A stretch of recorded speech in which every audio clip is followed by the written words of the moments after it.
बिस्मिल्लाहिर्रहमानिर्रहीम। मैं हूँ सादुल्ला नियाज़ और आज हम एक ऐसे टॉपिक पे बात करेंगे जो कि हर ह्यूमन बीइंग के लिए ही बहुत ज़रूरी टॉपिक है। तो मेरे लिए इम्पोर्टेंट टॉपिक इस वजह से है क्योंकि वो फंडामेंटल राइट्स को लेके है।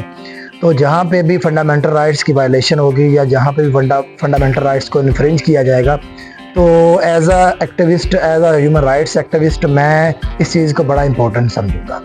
इस टॉपिक पे, इस इशू पे मैं पहले भी व्लॉग बना चुका हूँ कि जो हमारे जो फंडामेंटल राइट्स हैं, जो कि हमें हमारा आइन देता है, उन फंडामेंटल राइट्स से हमें डिप्राइव नहीं किया जा सकता। कोई भी अदारा हमें अगर तो वो एब्सोल्यूट राइट्स हैं तो फिर तो हमें कोई भी अदारा उनसे महरूम नहीं कर सकता, और अगर सब्जेक्ट टू लॉ है तो तब भी हमें वो महरूम नहीं किए जा सकते वो ह्यूमन राइट्स।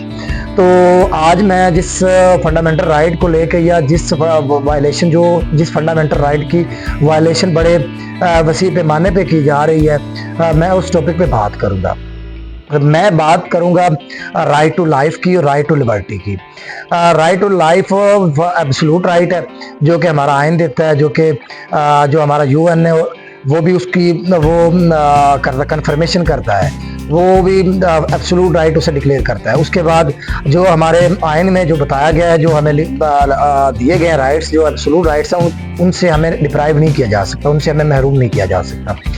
तो मैं जो फंडामेंटल राइट्स हैं, as a student of social sciences, as a social activist, मेरे लिए तो कम से कम ये बड़े इंपॉर्टेंट टॉपिक्स हैं। तो मैं आज जिस टॉपिक पे बात करूंगा वो हमारे मुल्क में जो लोगों को इस जो राइट टू लाइफ है और राइट टू लिबर्टी से डिप्राइव किया जा रहा है, और ये बड़े वसी पैमाने पे किया जा रहा है। हालांकि हमारी जो अदलिया है उस पर बड़ी मुदाखलत भी कर रही है, उस चीज़ से रोक भी रही है, लेकिन बावजूद इसके अदलिया के फैसलों को भी नहीं माना जा रहा। हमारे सिक्योरिटी इदारों की तरफ से उस चीज़ को भी पाँव थले रौंदा जा रहा है।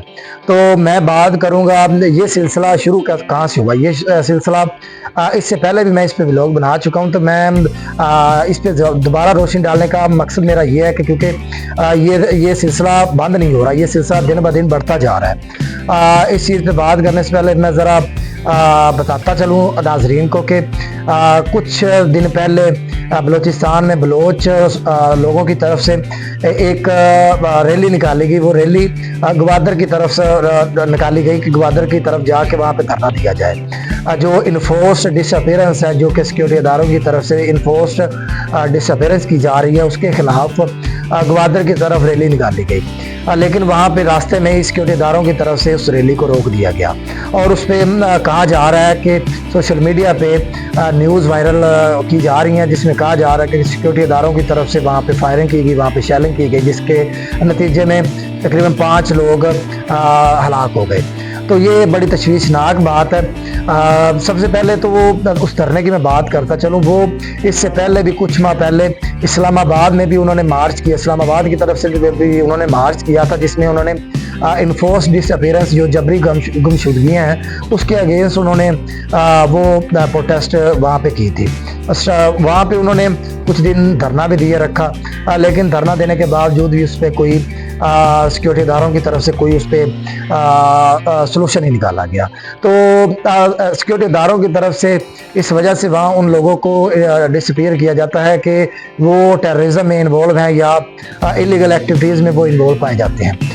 तो सबसे पहले तो मैं as a student of human rights, as a human rights activist मैं बात करता चलूँ कि अगर तो वो टेररिज्म में इन्वॉल्व है या वो किसी तरह की भी इलीगल एक्टिविटी में इन्वॉल्व हैं, तो उन्हें अदालतों के सामने पेश किया जाना चाहिए। जहाँ पे अदालतें, वहाँ पे उनको फेयर ट्रायल का मौका देना चाहिए, वहाँ पे उनका ट्रायल होना चाहिए। अगर वो गिल्टी हैं तो उनको सज़ा, सख्त से सख्त सज़ा देनी चाहिए, लेकिन अगर वो इनोसेंट हैं तो उन्हें रिलीज़ किया जाना चाहिए।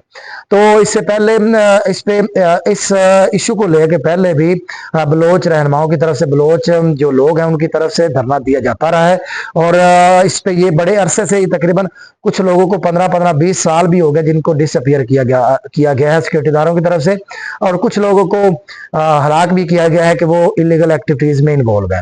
तो मैं ये बात करने का मकसद ये है कि अगर तो वो टेररिज्म में या किसी भी इलीगल एक्टिविटी में इन्वॉल्व हैं तो उनको अदालतों के सामने पेश करना चाहिए, ना कि उनको जबरी गुमशुदा करके और उन पे टार्चर किया जाना चाहिए। तो इस पे हमारी हुकूमतें, जो भी हुकूमत आती है वो जब इलेक्शन करीब होते हैं तो उन लोगों को तसल्ली देती है कि आपके जो डिमांड्स हैं उनको देखा जाएगा और उस पर नज़रसानी की जाएगी। लेकिन जब वो इक़्तिदार में आ जाते हैं तो वो उस चीज़ से लाइलम हो जाते हैं। तो वो ये तो कैंपेन का हिस्सा होता है इन लोगों का, लेकिन बाद में इक़्तिदार में आने के बाद उस पर वो